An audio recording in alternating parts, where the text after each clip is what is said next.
Hello everyone. Happy Friday. Happy Venus Day. So, I want to share with you today, if you've been following me, you know I've been talking about this very exciting, interesting, and deep transit that's coming in the beginning of March of 2022.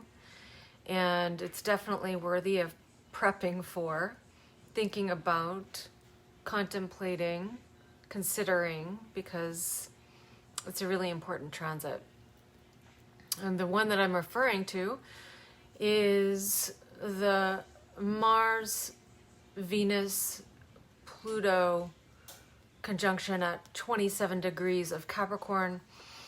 My friend Bradley shared with me that Vesta is going to be there as well. Vesta is an asteroid goddess, and she is really about tending the sacred flame. So tending the sacred flame in the Capricorn energy. And she's also the goddess of goddess of the hearth, the sacred fire within. So if you haven't listened to some of the other sharings, I recommend going back and listening. But ultimately, we know that Mars and Venus is a planetary pair that has to do with, first of all, our values, what we value, what we need to survive and thrive in our Earth existence, on the Earth plane. Venus as a guide to Taurus is the inner yin form of Venus. So this is where we discern or determine our values, what we value personally, and how we take care of our bodies, what we need and on the Earth plane, but also not just needs, basic needs for the body, but also thriving. And thriving as in able to really grow. I always think of Taurus as this lush, green jungle energy. And that would be the thriving of Taurus energy. And Venus also rules Libra. So once we discern our values in Taurus, then we go out and we actually, by our inner yin Venus, we attract things to us, right? Situations, relationships that hopefully help us evolve and continue to grow, right? And if we come into some kind of an imbalance in the Libra archetype in relationship or relating, we know that that is our cue to go inward into the yin side of Venus and understand what's really going on the inner side of our Venusian values, right? What are we really valuing? What are we magnetizing to us? What's our vibration? Is that vibration coming from the desires of the soul? Venus and the yin side of Venus as ruler or guide to Taurus opposes Scorpio. Scorpio's ruler or guide is Pluto, Mars.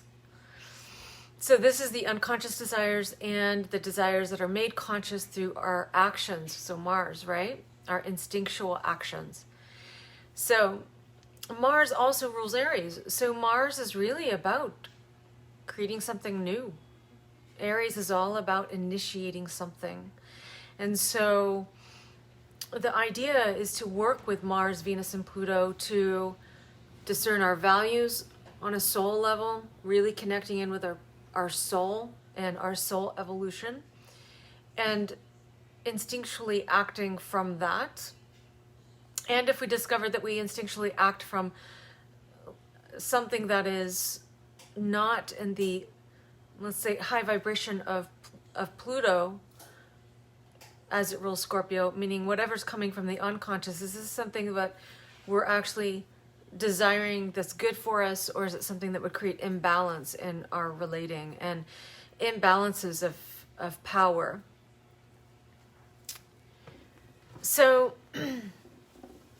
Pluto being in Capricorn has been helping us, assisting us as much as we allow it, to really recognize where it is we are taking responsibility for ourselves and where it is we are not. Where it is that we're really taking full responsibility for the way in which we structure our life, how we want to structure our reality, and the work that it takes to get to the reality that we desire. So ultimately, everything that's getting reflected back to us is really for us to know ourselves and really discern, is the reality that I'm creating what I'm desiring? Is it really my ideal reality? Bringing the divine on the earth plane. So Mars, Venus, and Pluto all conjunct, as well as Vesta, in Capricorn is such a big deal, and I'm so excited about it. But I will say that, these transits happen and we choose how to work with them. It's up to us to take full responsibility of the transit and actually take full responsibility for our desires, which is Pluto, and take the steps, take the action, Mars, to actually act on behalf of what we love, really. Desires, Pluto, Venus, what we love, Venus, right? So what we're attracted to as well, Venus. So we still have some ways to go until then, but it's definitely such a deep contemplation, because if we utilize this energy to our highest advantage, really, we could create the reality that we desire to have. And all of these conjunctions, if you don't already know, a conjunction is a seed point. So it's basically all of these planets coming together and planting a seed. And then as the planets continue to move, they will unfold from that seed. Now, it doesn't mean you won't have to take action. That's what Mars is. Mars takes action. Venus leans back and receives, right? And Pluto, again, is all about the unconscious desires of the soul and the empowerment that lies there, right? So what I was thinking about doing today is that I brought our book back, Apples of Gold. And I thought it would be fun to randomly pick a quote. I'm going to see what the light, maybe you can see me better. Okay. I'm going to pick a quote that is going to be picked randomly for collective contemplation in regards to this conjunction. So we can think about it for a little bit.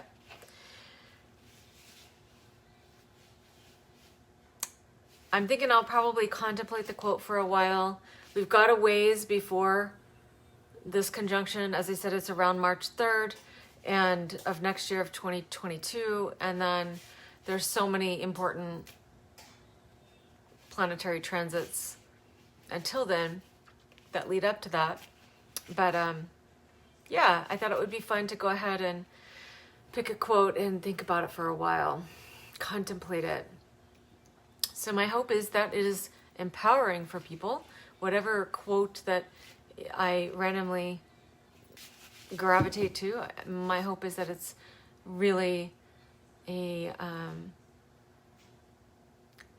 helpful quote for us to consider as we contemplate what this transit really, and the energy of it, what we can choose to do with it, individually and collectively, right? So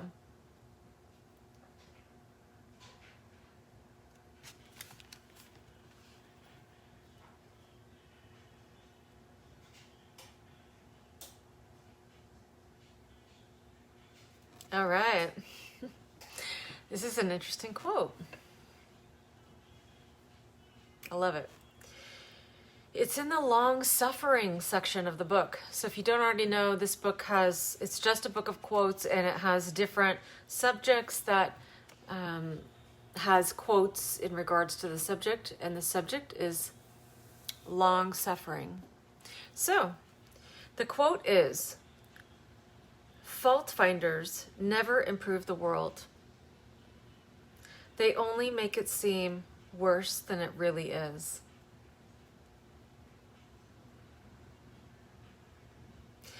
Fault finders never improve the world. They only make it seem worse than it really is. I think that's a great quote.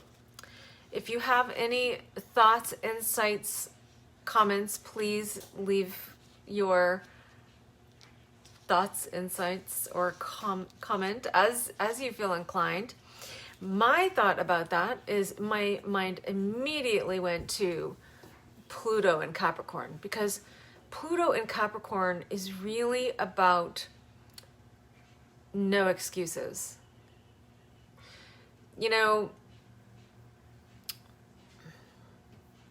Virgo is the archetype that can really indulge in excuses. And I don't know if you already know, but Taurus, Virgo, and Capricorn are all earth signs. All of them have a productive, life-affirming vibration to them. All of them have a life debilitating or a debilitating, unproductive, diminishing of energy quality to them. We would call that shadow, right? So we can choose how we indulge these energies. And every archetype has a high vibration, or in other words, a productive vibration to it, something that helps us to grow, expand in consciousness. And then there's also what we would consider negative or dark or shadow, which would be debilitating the energy.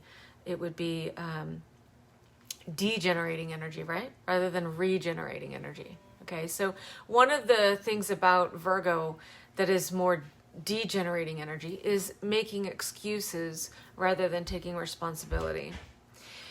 So excuses can be where we don't really take responsibility for the choices that we make, right? And so Pluto in Capricorn is really, it can be understood as an energy that helps us to take full responsibility for our lives, full responsibility for how we structure our lives, what we are committed to, what kind of values we're committed to, and without excuses, but just, you know, with our actions, we are committed to being completely responsible for our reality. And really, that is where our power lies. Our power is in taking full responsibility for our lives and not making excuses, but actually being the change you wish to see in the world, right? And really taking action towards that. And really actually coming to the full integrity of your own power, the full integrity of your own body. You know, I was thinking about something. I had a live that I had to do on Facebook that was really stating some boundaries. I had to state some boundaries for myself in these lives and on Facebook. And I was noticing how I loved the delivery of implementing my boundaries, because boundaries are not always an easy thing for people to implement, right? Often people take it as rejection, and it can be kind of messy, unfortunately. But I was noticing as I rewatched the live, it's like, wow, I'm so thankful that I said these boundaries and implemented these boundaries in such a loving way to people and loving way to myself, right? But one of the things I noticed is that I was like kind of slouching in my chair, and, you know, I was like, my shoulders, because I have this tendency to actually not sit up straight. Sometimes I'll go like this, right? And what happens when I do that is that my shoulders come in. And so I was watching my body language while I was implementing these boundaries. And I was like, I fully meant what I said when I was saying it. But if someone didn't know me, they might look at my body language and think they weren't really sure if I was really sure. You know what I mean? Because I wasn't taking up space in my body. I wasn't completely in my power because I wasn't completely allowing my energy to take up the structure of my body. I was kind of like this rather than like this, right? And so I've really been thinking about how important that is. That integrity, which is a Capricorn theme, authority, being your own authority is a Capricorn theme. We have to be willing to take up space, even in our own body. We have to take up space. Everything in our being needs to be in integrity when we're speaking something, right? Especially when it comes to boundaries. We want to be really taking up the space that is ours. And so to come into full integrity is to really fully take up the space that is yours and actually own your reality. Really own your power. Harness your power. It's there. It's in you. It's in everyone. And so, you know, just really, it's something to think about. What does it really mean to be in integrity? What does it mean to be in your own authority? For acting upon your own desires, acting upon your own needs and your own values. And of course, I don't mean to violate other people's boundaries by that, you know. But we have a right to our integrity. We have a right to our power and empowerment. And we know that true power is actually not just empowering ourselves and getting what we want, but also empowering others. So I've been thinking about that. I feel like it's very important in the Pluto Capricorn transit to really consider our power, how we're structuring our lives, how we're really taking up space and being who we are, and acting, especially as that Mars Venus comes conjunct Pluto and Vesta. It's really like tending to the inner fire, the sacredness of your own inner being, and moving forward in seeding structures for your reality, for our reality, my reality, everyone's reality, that actually is really honoring of each person's own person, being their own personal authority, being in their integrity, and really showing up for the reality in which they desire to live in this world. So, you know, with this quote, I really think that all of this speaks to that really it's a waste of energy to find fault. It's really kind of almost like an excuse, let's just say, to find fault. It's easy for us to do that. And so it's a diligent practice to catch ourselves when we do it, right? And just say, okay, yeah, you know, this thing is happening because of this thing. I can move in a different direction and actually create the reality that I desire, that actually is in alignment with my alignment, my integrity. And so thank you, Susie. That's lovely. I love that. So, yeah, I think it's a wonderful quote to consider as we move forward in this contemplation of Mars, Venus, Pluto, and Vesta at the same degree in Capricorn on March 3rd, 2022. So, if you have any insights or thoughts you want to share, I'm happy to read them. And if you have any questions or would want me to elaborate, I'm happy to do that as well in the comments. Otherwise, as you know, I will be back tomorrow.